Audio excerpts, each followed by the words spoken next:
Bismillahirrahmanirrahim. Assalamualaikum warahmatullahi wabarakatuh. Alhamdulillahirabbil alamin. Wassalatu wassalamu ala sayyidina Muhammad miftahul rahmatillah. Ada dama fi bila salatan wa salam daimai dalam kalam as-subh. Segala puji bagi Allah Subhanahu wa taala, Allah salawat dan salam semoga kita aturkan kepada junjungan kita baginda Nabi Agung besar Muhammad sallallahu alaihi wasallam, semoga kita, keluarga besar kita dan hadirin dimanapun berada, mudah-mudahan selalu berada syafaat di akhirat. Alhamdulillahirabbil alamin. Pada kajian yang sekarang ini Al-Fakir ingin membawakan satu tema tentang adab-adab kita membaca kitab suci Al-Quran, sehingga mudah-mudahan jika kita mengamalkan adab ini, mudah-mudahan kita mendapatkan berkah yang banyak dari kitab suci Al-Quran.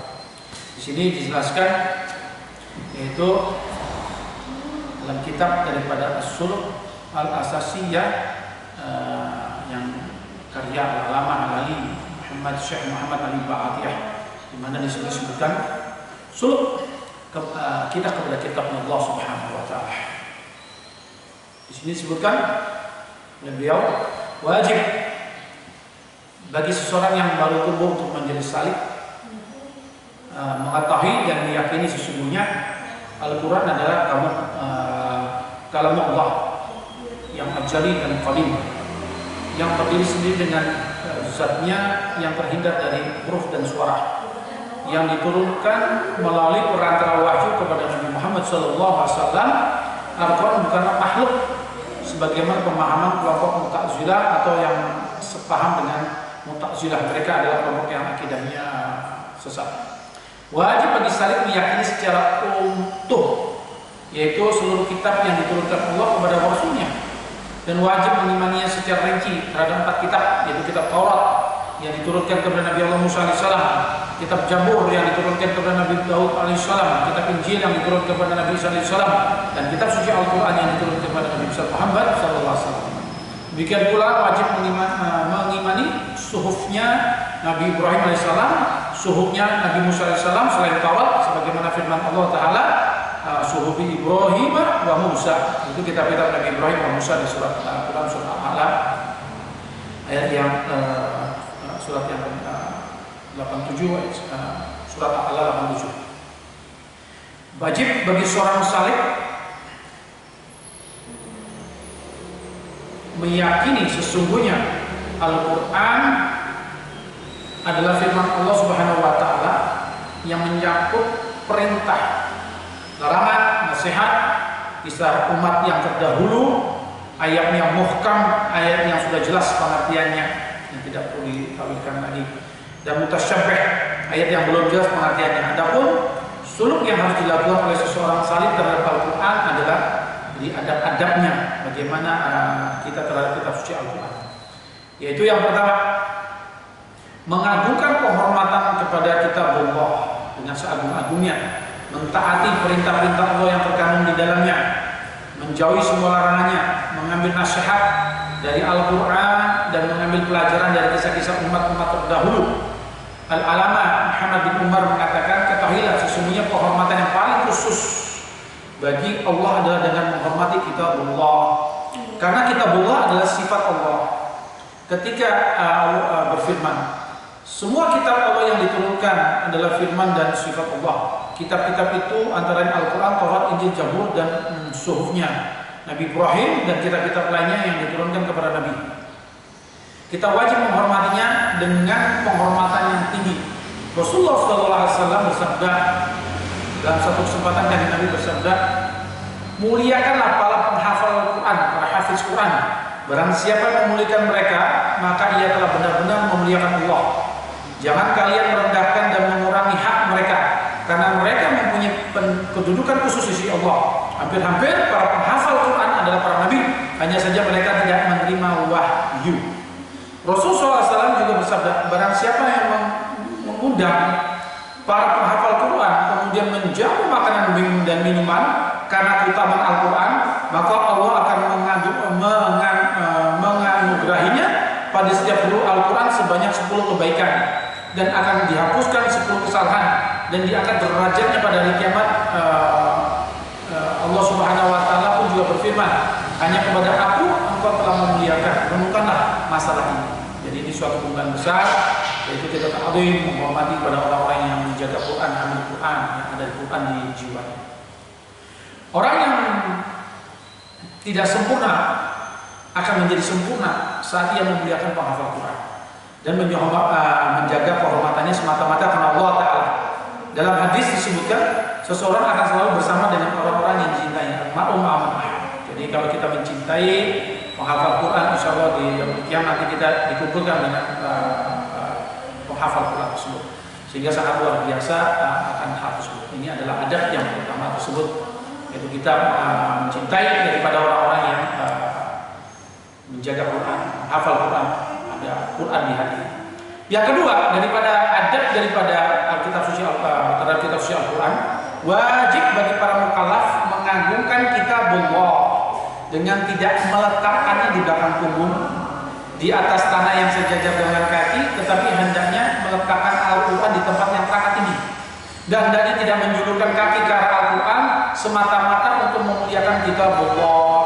Nah, di sini kita melihat dalam meletakkan Quran saja kita diperintahkan untuk beradab. Ada satu kisah di mana Imam Syafi'i waktu itu bermalam, yaitu di rumah muridnya, di mana Imam Syafi'i tersebut saat tidur, biasanya Imam Syafi'i ini kalau tidur ini menghadap kiblat, tapi setelah dilihat muridnya kok Imam Syafi'i tidak bisa menghadap kiblat.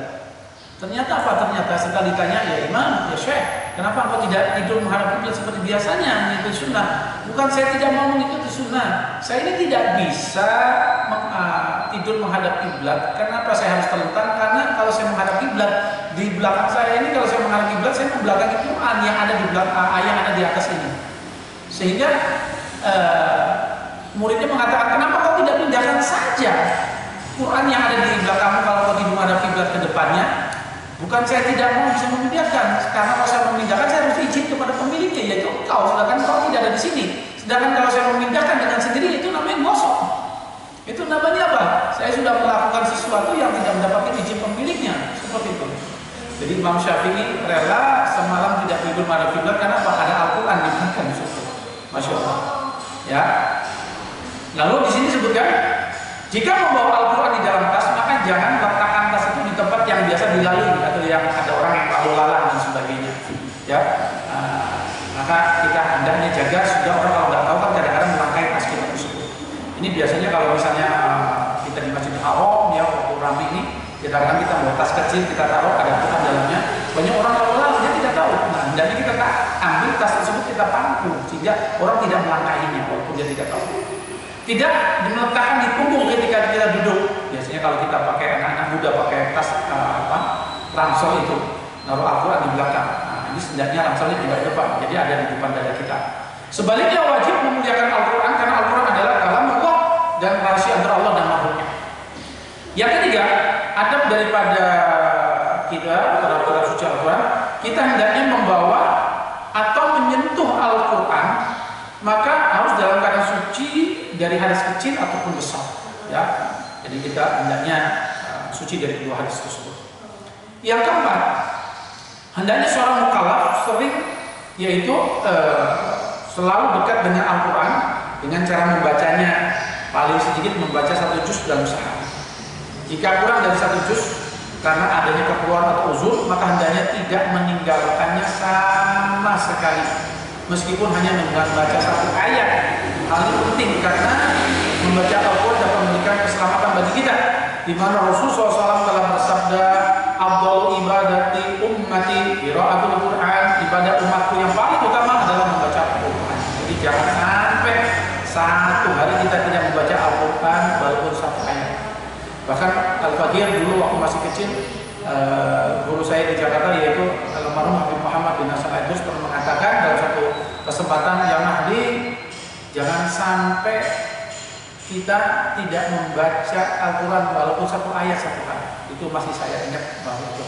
Jadi sebangkrut-bangkrutnya orang, serugi-ruginya orang. Dia mengatakan, kalau Yarham mengatakan, yaitu kalau 1 hari tidak baca Quran walaupun 1 ayat seperti itu. Dan Kanjeng Nabi juga bersabda dalam riwayat hadis, "Khairukum man ta'allama al-Qur'an wa 'allamahu." Sebaik-baik kalian adalah orang yang belajar. Sebaik-baik kalian adalah orang yang belajar Quran dan mengajarkannya. Juga di sini disebutkan, diriwayatkan pula dari Amirul Mukminin Sayyidina Ali bin Abi Thalib karramallahu wajhah bahwasanya kanjeng Nabi besar Muhammad SAW bersabda, barang siapa membaca Al-Quran ketika sholat dalam keadaan berdiri, maka setiap huruf Al-Quran yang dibaca akan dibalas dengan 100 hasanah. Dan barang siapa membacanya ketika sholat dalam keadaan duduk, sholat sunnah ataupun sholat fardu tapi dalam keadaan uzur, maka setiap huruf Al-Quran yang dibacanya dibalas dengan 50 hasanah. Jika seorang membaca Al-Quran di luar sholat dalam keadaan suci, maka bagi satu huruf dilipat gandakan dengan 25 hasanah. Jika membacanya tidak dalam keadaan suci di luar sholat, tidak dalam suci, maka tanpa menyentuh mushafnya tersebut, huruf-hurufnya, maka atau bacaannya dengan cara hafalan dalam keadaan tidak berhadas besar, sedang orang yang berhadas besar diharuskan membaca menyentuh mushaf, maka setiap huruf yang dibaca dibalas dengan 10 hasanah. Nah, ini kesempatan yang sangat luar biasa untuk kita mendawamkan memperbanyak bacaan Quran. Terlebih di bulan Ramadan yang amalnya lipat gandakan sangat banyak sekali. Nah, terutama biasanya banyak sekali di masjid-masjid yang umumnya bacanya ini sholat tarawih ini, kesempatan ini membacanya dari surat Al-Haqqah Takasur ke bawah sehingga pas 20 rakaat. Nah, karena di sini kita melihat fadilah keutamaan orang baca Quran ini paling banyak dalam sholat dan kalian berdiri. Nah, mari kita tambah sekarang bacaan tarawih kita, sholat tarawih kita setelah Fatihah dari Ad-Duha ke bawah, sehingga selisih waktunya tidak berapa lama, yaitu antara 15 menit, tapi dapat kemuliaan yang begitu banyak di sisi Allah. Mengingat daripada paling banyaknya baca Quran yaitu saat kita sholat dalam keadaan berdiri. Mumpung ini bulan Ramadan, ya. Lalu berikutnya adab yang kelima, hendaknya seseorang belajar Al-Quran dengan cara membaca dan memperhatikan ilmu tajwid. Jadi kita tahu ya panjang pendeknya, makhraj hurufnya dan sebagainya. Atau dengan menghafalnya. Keutamaan orang yang menghafal Al-Quran telah dijelaskan yang sebelumnya. Itu kedudukannya seperti Nabi, tapi hanya tidak diberikan wahyu dari Allah Subhanahu Wa Taala. Ya. Nah, lalu berikutnya kita melihat Bidwawil Haddad dari Al-Bu dan kitab Tasawuf Dunia itu menyebutkan di sini adab-adab membaca Quran tersebut, yaitu perlu diketahui bahwa membaca Al-Quran itu harus disertai dengan adab-adabnya lahir dan batin, zahir dan batin. Seorang hamba tidak akan dihitung sebagai pembaca Al-Quran yang sebenarnya sempurna bacanya sehingga mendapatkan tempat di sisi Allah, melainkan terlebih dahulu dia harus beradab dengan adab-adab zahir dan batin. Orang yang mengabaikan adab-adab tersebut maka tiada memelihara tata tertibnya, belum terhitung sempurnanya bacaannya, meskipun tidak sia-sia bacaan itu, karena akan memperoleh pahala sebenarnya. Habib Haddad melanjutkan menuliskan di antara adab yang terpenting yang dituntut adalah membacanya harus dengan mengikhlaskan diri kepada Allah Subhanahu Wa Taala dan Allah Subhanahu Wa Taala dan mengharap ridhonya, mendekatkan diri kepadanya. Ini niat-niatnya dalam membaca Quran dan mengharapkan pahala dari bacaan itu. Jangan hendaknya ia membaca Al-Quran secara meraba-raba atau sekedar menirukan orang lain atau untuk menghibur atau mengharapkan sesuatu hadiah atau bayaran lebih dari. Karena yang demikian itu adalah materi yang akan binasa dan lenyap. Hendaknya seluruh batin hatinya dipenuhi perasaan akan kebesaran zat yang berbicara, jadi Allah Azza wa Jalla. Merendahkan diri karena kemahagungannya, seluruh hati dan anggotanya penuh kekhusyuan, seolah-olah ia sedang berdiri di hadapan Allah Subhanahu Wa Taala, seraya membaca kitab sucinya yang menerangkan tentang perintah dan larangannya. Maka bagi orang yang telah menguasai Al-Quran dan mengenal pembicaranya, hendaknya bersifat dengan sifat-sifat tersebut, ya, yang tentunya akan menjadi lebih sempurna lagi, ya. Nah, ingat apa? Sangat besarnya daripada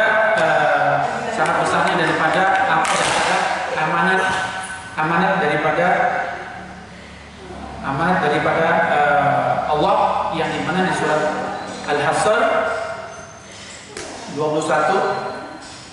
Di sini Allah Subhanahu Wa Taala berfirman, "Lau anzalna hadzal Qur'ana ala jabalin la ra'aitahu khashi'an mutasaddian min khasyatillah wa tilka amsalun nadribuha lin-nasi la'allahum yatafakkarun." Ayat ini sungguh menyadarkan kita tentang berapa besarnya kandungan isi Al-Quran tersebut. di mana Allah berfirman, kalau sekiranya kami Allah menurunkan Al-Quran ini kepada sebuah gunung, kita paham gunung ini adalah suatu benda yang sangat keras. Pasti kamu akan melihatnya tertutup pecah belah, hancur lebur, disebabkan takut kepada Allah. Dan perumahan-perumahan itu kami buat untuk manusia supaya mereka berpikir. Sehingga kalau kita melihat isi daripada ayat ini sangat luar biasa, yaitu gunung itu bisa hancur kalau dia ini diberi amanat Al-Quran. Sehingga kita ini mestinya apa? Yang lemah harusnya lebih takut kepada Allah Subhanahu Wa Taala dan yang diberikannya amanat tersebut. Ya. Lalu beliau melanjutkan daripada adab-adab membaca Quran tersebut. Di sini disebutkan ada terpenting lainnya yang harus dipenuhi adalah hendaknya membaca Al-Quran itu seraya merenungi bacaannya, memahami maksudnya dengan penuh kesadaran dan tidak lalai. Ya, karena Allah Subhanahu Wa Taala sudah mengingatkan kepada kita, Bismillahirrahmanirrahim, Kitabun anzalnahu ilaika mubarakun liyadab baru ayatihi waliyatazakkaru ulul albab. Yaitu Allah berfirman di surat As-Saff ayat 9, ini adalah sebuah kitab yang kami turunkan kepadamu penuh dengan berkah supaya mereka memperhatikan ayat-ayatnya dan supaya mendapat pelajaran orang-orang yang mempunyai pikiran. Ya, jadi kita apa? Supaya kita memperhatikan ayat-ayat, ya, mencermati, memaknai dan sebagainya. Dan Allah juga berfirman ketika mengingkari sebagian kaum yang mengalihkan Al-Quran, Bismillahirrahmanirrahim, afala yatadabbaruna Qur'ana am ala qulubin aqfaluha. Disebutkan di sini, maka apakah mereka tidak memperhatikan Al-Quran ataukah hati mereka terkunci? Surat Muhammad ya ayat 24. Maka dari itu dia tidak mendapatkan fadilah keutamaan Al-Quran karena tidak memperhatikan dari Al-Quran. Ya, berkata Syekhina Ali Qaramawi, tidak ada gunanya membaca tanpa memperhatikan maknanya.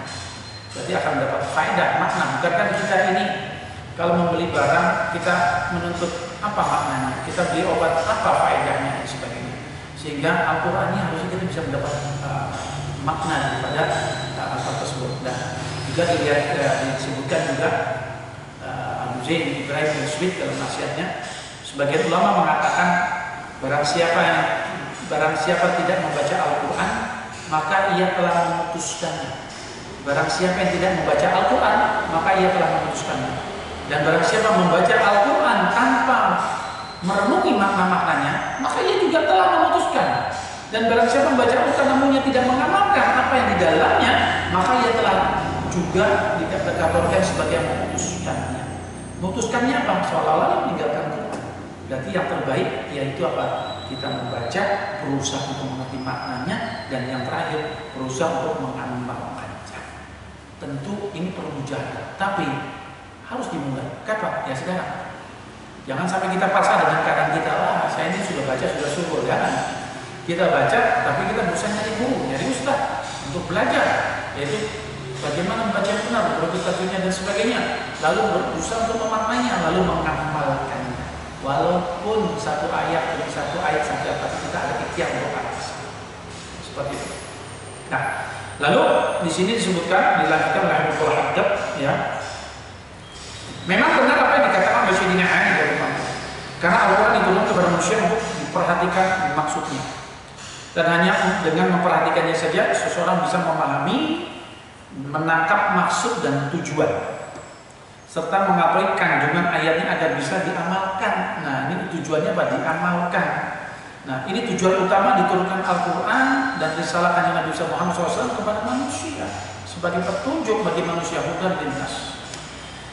Karena itu hendaknya kita ini merenung dan memahami makna-makna ayat Al-Quran ketika membacanya.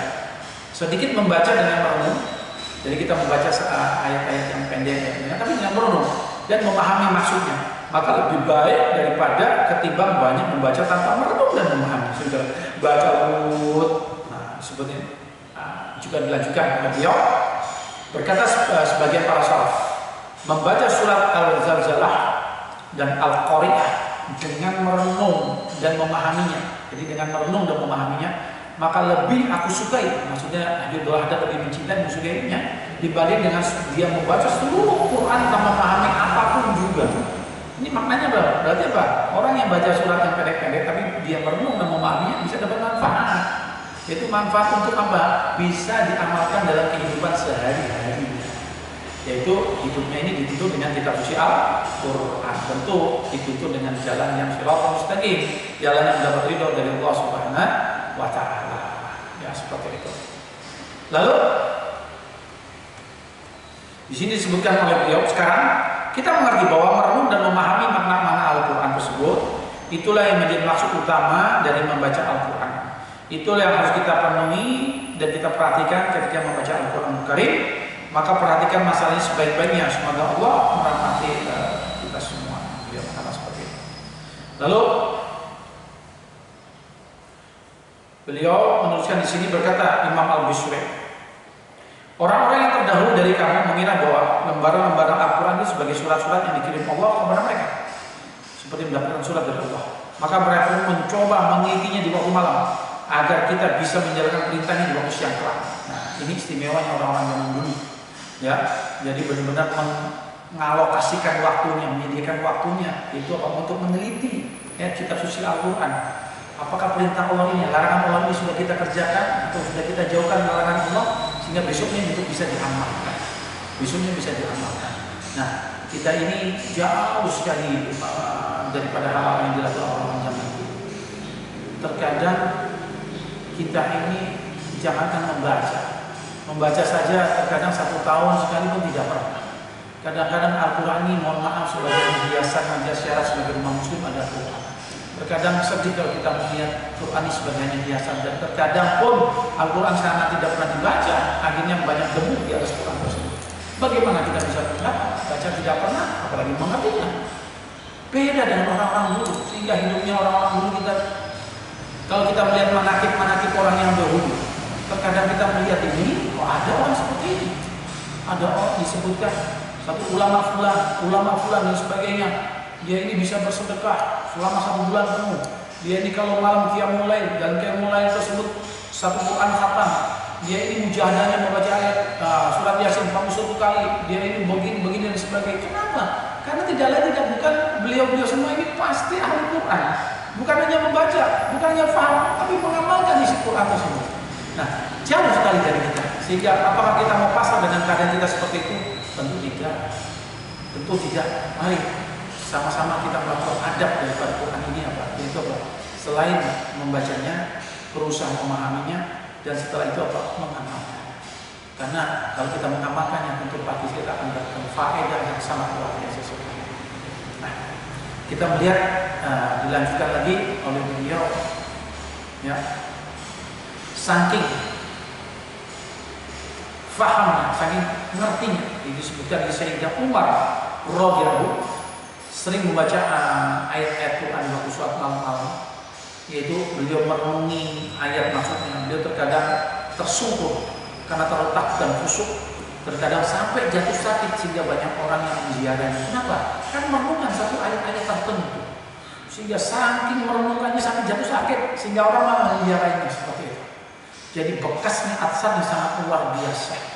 Sebutkan juga Syekh bin Jubair bangun malam untuk sholat sambil mengulang-ulang satu ayat, yaitu ayat yang diulang-ulang disebut wamtazul yawma ayyuhal mujrimun, dan dikatakan pada orang-orang kafir, berpisahlah kamu dari orang-orang mukmin pada hari ini, orang-orang yang berbuat jahat. Selalu diulang, sehingga beliau mendapatkan manfaat daripada ayat yang tersebut yang sangat luar biasa besarnya.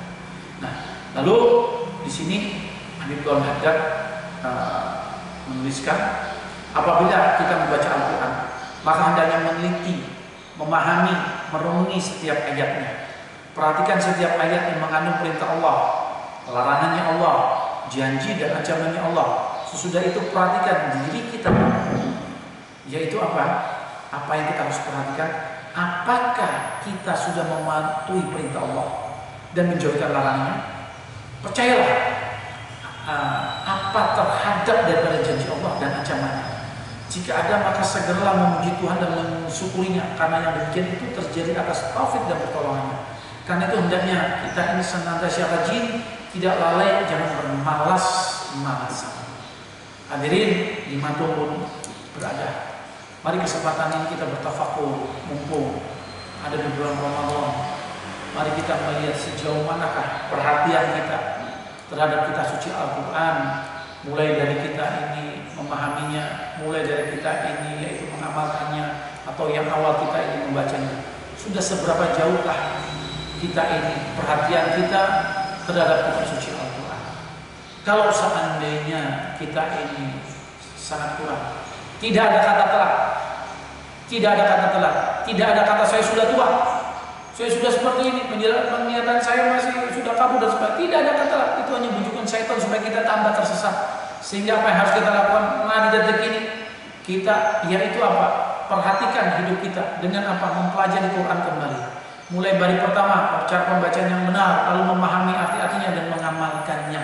Lalu mohon kepada Allah Subhanahu wa taala agar kita diberikan taufik dan hidayah agar kita bisa kembali, yaitu selalu dekat, selalu bersama dengan Al-Quran. Jadikan Al-Quran pedoman hidup kita, sehingga hidup kita bisa shiratal mustaqim, sehingga kehidupan kita bisa tertoto. Dan saat kita dijemput oleh Allah, kita dijemput dalam keadaan tersenyum, dalam keadaan husnul khatimah, karena Al-Quran sudah ada di dada kita.